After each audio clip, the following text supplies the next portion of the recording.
Mesdames et messieurs, aujourd'hui, j'ai un défi pour vous. Mais pas n'importe quel défi. Un jeu en 4 manches où votre esprit sera sollicité, vos neurones mis à rude épreuve et votre vocabulaire métamorphosé. Obtiendrez-vous la médaille d'or? Pour cela, il faudra faire un sans faute. C'est une performance rare, exigeante, mais parfaitement accessible à ceux qui aiment les mots et qui savent se dépasser. Si votre résultat se situe entre 19 et 15, vous obtiendrez l'argent. Élégant, mais encore perfectible. Une note située entre 14 et 10 vous vaudra la médaille de bronze. L'essentiel y est, mais il y a encore du chemin à parcourir. Si vous obtenez moins de 10, alors vous aurez une excellente raison de recommencer. Car ce test est aussi un prétexte pour apprendre, pour progresser et surtout pour savourer la richesse de notre langue française. Ce test n'est pas un simple jeu, c'est un entraînement pour l'esprit. Avoir un vocabulaire riche, ce n'est pas juste pour briller en société. Avoir un vocabulaire riche, ça permet de penser plus clairement, de nommer ce que l'on ressent, de mieux se connaître et parfois même d'exprimer ce que l'on croyait indicible. Vos enfants ou vos petits-enfants à partir de 10 ans sont bien entendu les bienvenus. Ils pourront participer aux 2 premières manches et s'ils obtiennent un 10 sur 10, ils décrocheront eux aussi la médaille d'or. Entre 8 et 9 bonnes réponses, ce sera l'argent et entre 7 et 5, le bronze. En dessous, on recommence et on apprend en s'amusant. Vous pensez que ce test sera trop facile pour vous? Très bien, c'est ce que nous allons voir. Mais attention, je préfère vous informer qu'au fil des manches, la difficulté va s'intensifier. Avant de commencer, j'ai un petit cadeau pour vous. Un PDF comportant 50 questions de vocabulaire qui vous permettra de progresser même après ce défi. Pour l'obtenir, vous avez juste à cliquer dans le lien qui est dans la description. Je vous invite à prendre une feuille et un stylo, d'ouvrir grand vos oreilles et que le jeu commence. J'ai vraiment hâte de voir qui remportera la médaille d'or. Il est d'un calme olympien, même quand tout s'effondre autour de lui. Que signifie l'adjectif olympien? A. Très agité intérieurement. B. Très détendu, presque inébranlable. C. Toujours en compétition. Ou D. Mystérieux, difficile à comprendre. B. Très détendu, presque inébranlable. Olympien fait référence aux dieux de l'Olympe, réputés pour leur sérénité. Un calme olympien, c'est un calme divin, majestueux. Malgré la foule et le vacarme, elle resta d'un calme olympien. Question numéro 2. Quel adjectif pourrait décrire une personne qui parle sans arrêt, souvent pour ne rien dire? A. Taciturne. B. Prolixe. C. Concise. Ou D. Laconique. B. Prolixe. Son exposé était intéressant, mais un peu trop prolixe. Question numéro 3. Quel est le sens du mot inaudible? A. Qui parle sans réfléchir. B. Qui est invisible. C. Qui invente des histoires. Ou D. Qui ne peut pas être entendu. D. Qui ne peut être entendu. Inaudible vient du préfixe un, qui est la négation, et audible, qu'on peut entendre. Sa voix était si basse qu'elle était inaudible. Question numéro 4. Quel adjectif désigne ce qui est fait pour attirer l'attention, souvent de manière excessive? A. Réservé.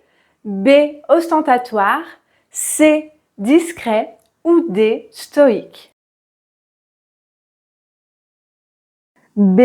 Ostentatoire. Cet adjectif signifie qu'il se caractérise par une volonté manifeste de faire étalage de richesse ou de qualité, souvent dans le but d'impressionner. Il portait des bijoux ostentatoires pour montrer sa richesse. Dernière question de la première manche. Que signifie flegmatique? A. Détendu et calme. B. Très enthousiaste. C. Maladroit et poli. Ou D. Nerveux et impulsif. A. Détendu et calme. Une personne flegmatique garde son sang-froid en toutes circonstances sans se laisser troubler. Bienvenue dans la deuxième manche. Quand il parle, son ton est souvent acerbe. Que signifie acerbe? A. Doux et réconfortant. B. Très sévère, mordant. C. Joyeux et enjoué. Ou D. Triste et monotone. B. Très sévère, mordant. Un ton acerbe, c'est un ton dur qui critique avec amertume, presque avec méchanceté. Le professeur lui a répondu d'un ton acerbe « Tu n'as visiblement rien compris ». Question numéro 7.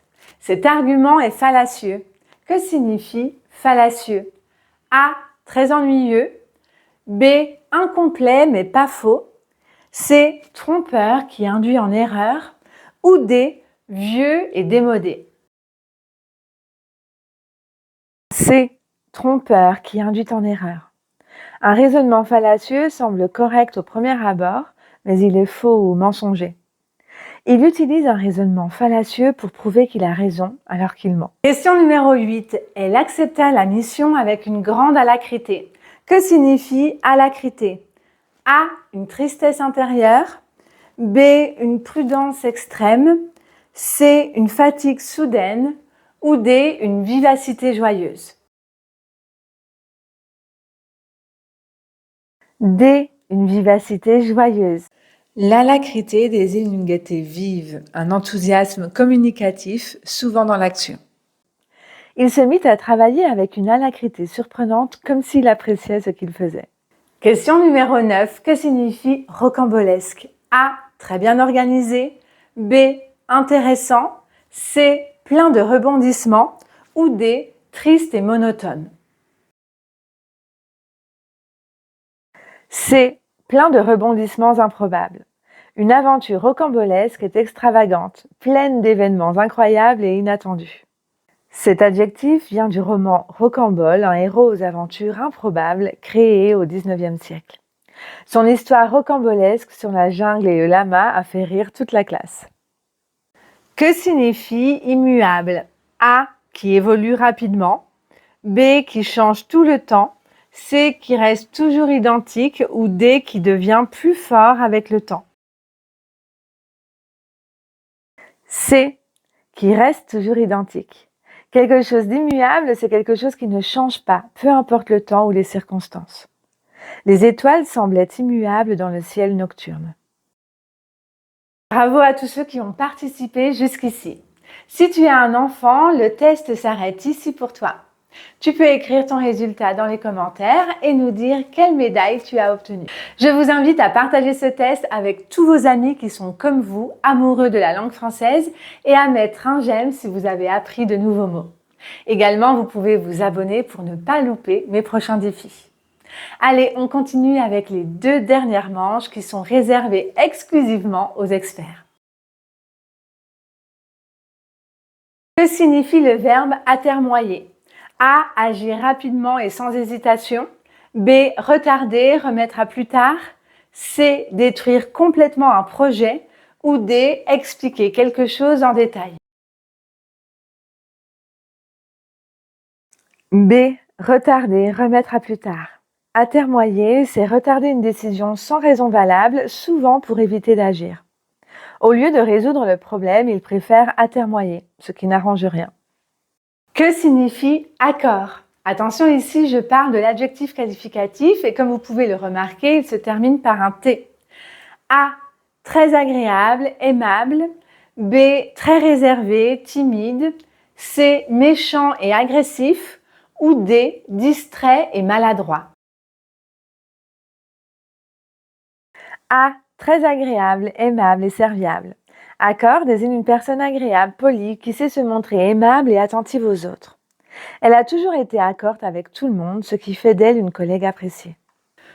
Pour le convaincre, elle usa de toutes ses blandices. Que signifie blandice? A. Une menace violente pour impressionner quelqu'un. B. Une pause dans une conversation. C. Une flatterie ou un compliment cherchant à séduire ou à amadouer. Ou D. Une critique sévère adressée à quelqu'un. C. Une flatterie ou un compliment cherchant à séduire ou amadouer. Une blandisse est une parole ou un geste doux, flatteur, utilisé pour séduire ou gagner quelqu'un à sa cause. C'est un moyen de douceur, souvent pour influencer subtilement.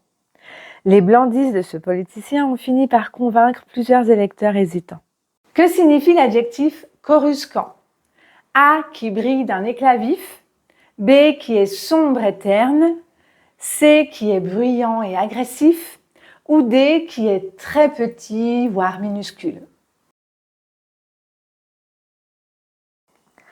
A qui brille d'un éclat vif et brillant. Le diamant coruscant illuminait la pièce d'une lumière éclatante. Ça signifie une admonestation. A, un avertissement ou un reproche formel. B, une récompense pour un travail bien fait. C, un encouragement enthousiaste. Ou D, une invitation à participer. A, un avertissement ou un reproche formel.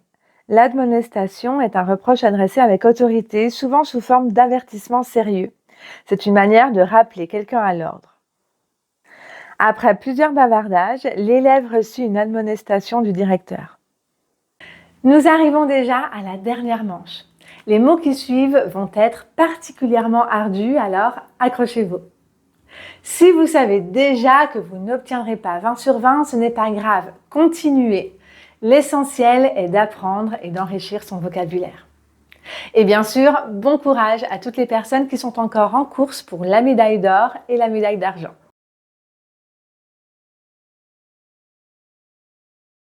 Que signifie le mot coqcigru? A, un objet précieux et rare. B, un animal fantastique connu dans les légendes. C, une idée illusoire. Ou D, un monument historique célèbre. Une idée illusoire. La coqcigru désigne quelque chose d'imaginaire, d'invraisemblable, voire ridicule.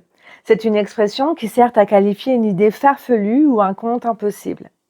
Croire à cette histoire sans preuve, c'est croire à des coqcigrues. Le débat est devenu acrimonieux. Que signifie acrimonieux? A, amical et chaleureux. B, plein de douceur et de tact.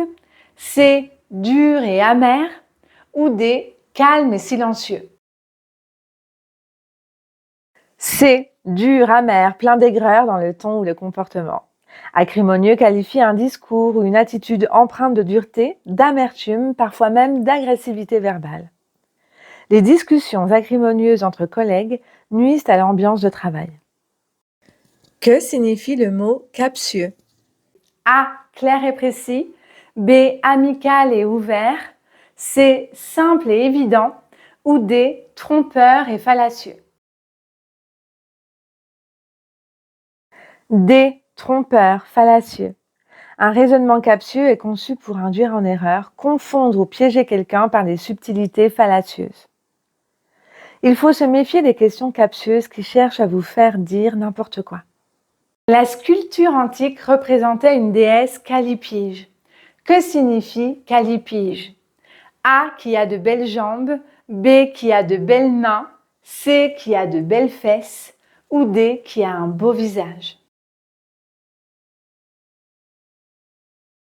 Qui a de belles fesses. Ce mot vient du grec et signifie beauté et fesses. Callipyge qualifie une personne, souvent une femme, qui possède des fesses bien formées et attrayantes. Cette statue grecque est célèbre pour sa silhouette Callipyge. Nous arrivons à la dernière question, à la question ultime qui nous permettra de savoir qui remportera la médaille d'or. Vous êtes prêts? C'est parti. Que signifie psiturisme? A, le bruit léger du vent dans les feuilles. B, un oiseau rare de la forêt tropicale. C, une plante médicinale. Ou D, un insecte nocturne. A, le bruit léger du vent dans les feuilles. Le psiturisme désigne ce doux murmure que fait le vent en passant à travers les feuilles, un son léger, presque chuchoté. J'aime m'asseoir sous les arbres pour écouter le psiturisme apaisant.